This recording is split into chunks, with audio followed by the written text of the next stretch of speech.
It's been this industry that has spoken with me so much.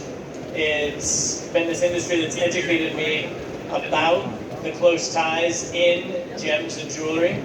I appreciate Bharat Diamond Bourse President Anup Shah and all of his colleagues who have been part of that education process.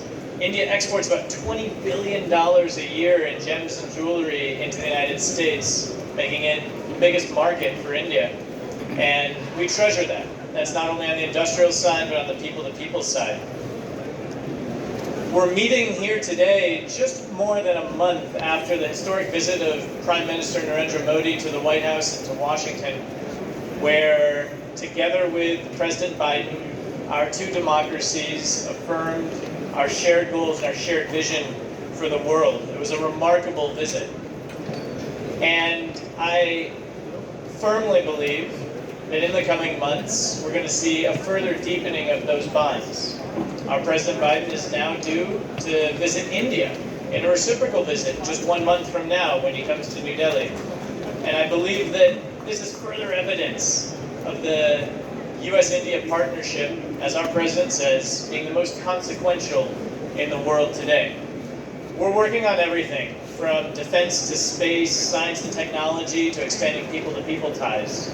The President and the Prime Minister mentioned in Washington that we made agreements last month on everything from the seas to the stars. And the gem and jewelry industry, as part of our dynamic commercial relationship, is the backbone of that. Growth in our trade bilaterally grew more than 40% to $190 billion last year, making the U.S. India's number 1 trading partner. And when you look at gem and jewelry, most of the finished diamonds and jewelry that are coming through India, they're going into the U.S. market. And as such, the retail market in the U.S. and the production market here in India, they're inextricably linked. And these linkages offer us yet another pillar to brace this relationship between our two countries. We're particularly excited as new technologies like lab-grown diamonds come up, that they can show the way to even other industries about how we can deepen our relationship, whether it's in technology or in skilling, semiconductors and space technologies and defense. Some of you might have heard our new ambassador to India, Eric Garcetti, speak about the 4 Ps in the relationship. He likes to talk about peace, prosperity, the planet, and people. And these 4 Ps are applicable to everyone in this room, everyone who works in the gem and jewelry industry, as much as they are to the other elements of our relationship. Let's start fundamentally first with people.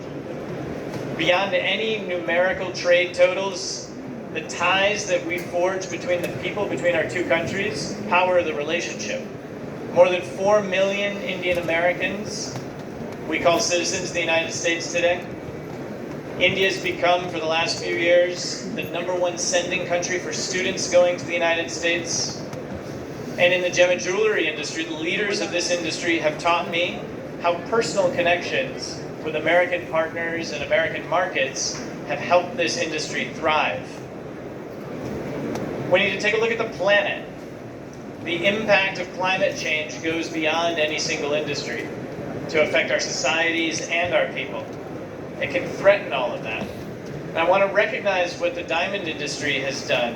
Leaders in this industry are using renewable energy, sustainable practices to mitigate climate change, to reduce their carbon footprint, and move towards sustainability. I applaud that. The gem and jewelry industry, in working with democratic nations, like-minded partners around the world, can also strengthen our collective goals for peace. Non-state actors, belligerent groups have long exploited resources like gold and diamonds to further their aims, circumventing a rules-based trading order.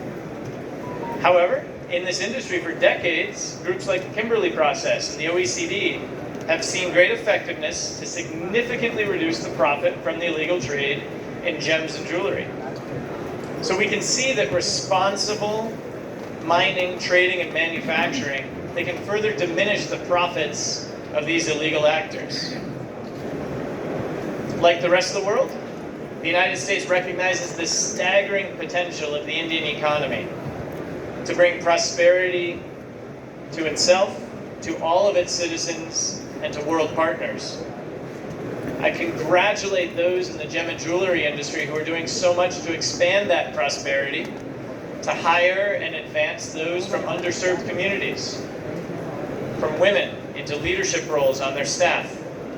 Fundamentally, economic success and workforce diversity are linked. We must also link prosperity with adherence to a rules-based international order.